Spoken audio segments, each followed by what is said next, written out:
હવે વાત કરવી છે સુરતની। સુરતને પણ આજે નવા મેયર મળવા જઈ રહ્યા છે। સાથે સાથે ડેપ્યુટી મેયર તથા અન્ય પદાધિકારીઓના નામની પણ જાહેરાત થવા જઈ રહી છે। થોડી જ ક્ષણોમાં મેયર કોણ બનશે તેનું નામ સામે આવી જશે। તો આ સીધા જ દ્રશ્યો આપ સુરત શહેરમાંથી જોઈ રહ્યા છો કે જ્યાં મેયર સહિતના પદાધિકારીઓની આજે વરણી કરવામાં આવશે। તો સુરતમાં પણ ચર્ચાઓ તેજ બની હતી કે આખરે સુરત શહેરના મેયર કોણ બનશે, સુરત શહેરનો પદભાર કોણ સંભાળશે અને થોડી જ ક્ષણોમાં તેમનું પણ નામ જાહેર થવાની શક્યતા। સાથે જ ડેપ્યુટી મેયર પણ કોણ બનશે તેની પણ ચર્ચાઓ તેજ બની હતી કે કઈ કેટેગરીમાંથી કયા સમાજમાંથી મેયર અને ડેપ્યુટી મેયર બનાવવામાં આવશે તેને લઈને પણ અનેક ચર્ચાઓ થઈ રહી હતી અને આજે જ આ નામની જાહેરાત થવા જઈ રહી છે। થોડી જ ક્ષણો બાદ સુરતના મેયર અને ડેપ્યુટી મેયર તથા અન્ય પદાધિકારીઓના નામની પણ જાહેરાત થઈ જશે। તો કોણ બનશે સ્થાયી સમિતિના ચેરમેન તે પણ સવાલ છે। ત્યારે શાસક પક્ષના નેતા પદ પર પ્રાંતના વ્યક્તિ હોવાનું પણ મનાઈ રહ્યું છે।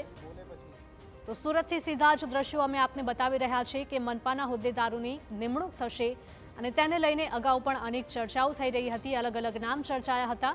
તો મેયર સહિતના પદાધિકારીઓની આજે વરણી થવા જઈ રહી છે। થોડી જ ક્ષણો બાદ સુરતના મેયર, ડેપ્યુટી મેયર તથા અન્ય પદાધિકારીઓ કોણ બની રહ્યા છે તે નામોની જાહેરાત થવા જઈ રહી છે। સીધા જ દ્રશ્યો સુરત શહેરમાંથી આપને અમે બતાવી રહ્યા છીએ।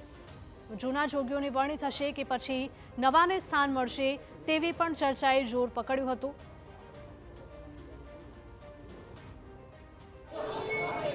મારું વિઝન તો પહેલાં તો અત્યારે જે ઘણી જગ્યાએ જળ એ જ જીવન છે અને ઘણી જગ્યાએ પાણીની સમસ્યા જ વધારે છે અને પાણી ગંદુ હશે તો લોકોને સ્વાસ્થ્યને લઈને પણ અસર છે।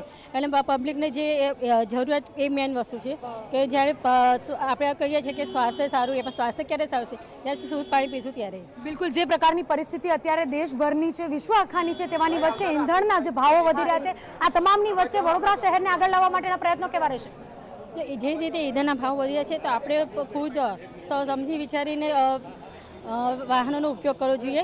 જે પર્સનલ વાહનનો આપણે જે ઉપયોગ કરીએ છીએ એની જગ્યાએ જે સરકારી વાહનો હોય છે એનો ઉપયોગ કરો અને જે એક ગાડીમાં 4 જણ જઈ શકતા હોય તો અલગ અલગ જવાની જરૂર નથી। મેયર તરીકે તમે 5 પદાધિકારીઓ પણ આ નિયમનું પાલન કરશો? ચોક્કસ કરીશું। બિલકુલ, તો જે રીતે મેયર તરીકે ગીતાબેન મકવાણાના નામની જાહેરાત થઈ છે અને વડોદરા શહેરમાં સૌથી પહેલા ગંદા પાણીના જે પ્રશ્નો છે તેના નિરાકરણ માટેની જે જવાબદારી છે ને તેનું જે કામ છે તેને અગ્રિમતા આપવામાં આવશે તેવું નવનિયુક્ત મેયર દ્વારા જણાવવામાં આવી રહ્યું છે। કેમેરા પર્સન રોહિત ગોયલ સાથે અંજલિ ઓઝા, TV9 વડોદરા। તો વડોદરાની પણ આપણે માહિતી જોઈ તેમ ગીતાબેન મકવાણાને મેયર તરીકે સ્થાન આપવામાં આવ્યું છે અને તેમણે દાવો કર્યો છે કે તેઓ સૌથી પહેલા પાણીની સમસ્યા દૂર કરશે। ગંદુ પાણી જો આવતું હશે તો તેને સ્વચ્છ કરવાની જે પણ કામગીરી હશે, જે પ્રક્રિયા હશે તે કરવામાં આવશે। દંડક તરીકે વિજય ચૌહાણની જાહેરાત વડોદરામાં કરવામાં આવી છે અને હવે નજર છે સુરત શહેર ઉપર કે આખરે સુરત શહેરમાં કોના નામ પર મહોર લાગે છે।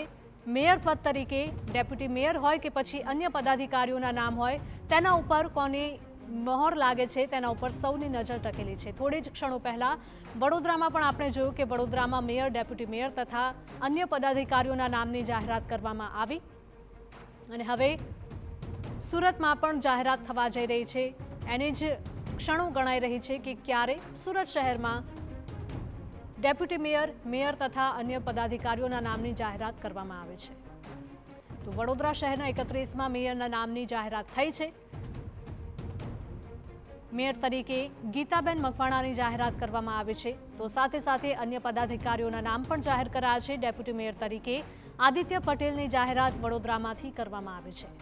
તો આ સાથે સ્થાયી અધ્યક્ષ તરીકે વર્ષા વ્યાસના નામની જાહેરાત કરવામાં આવી છે અને વડોદરામાં એક ખુશીનો માહોલ જોવા મળ્યો છે। શાસક પક્ષના નેતા શ્વેતા માછીના નામની જાહેરાત કરવામાં આવી છે। તો દંડક તરીકે વિજય ચૌહાણના નામની જાહેરાત વડોદરામાં કરવામાં આવી છે। તો આ બંને દ્રશ્યો આપ જોઈ રહ્યા છો। એક તરફ સુરતના દ્રશ્યો છે કે જ્યાં થોડી જ ક્ષણોમાં મેયર સહિતના પદાધિકારીઓના નામ જાહેર થશે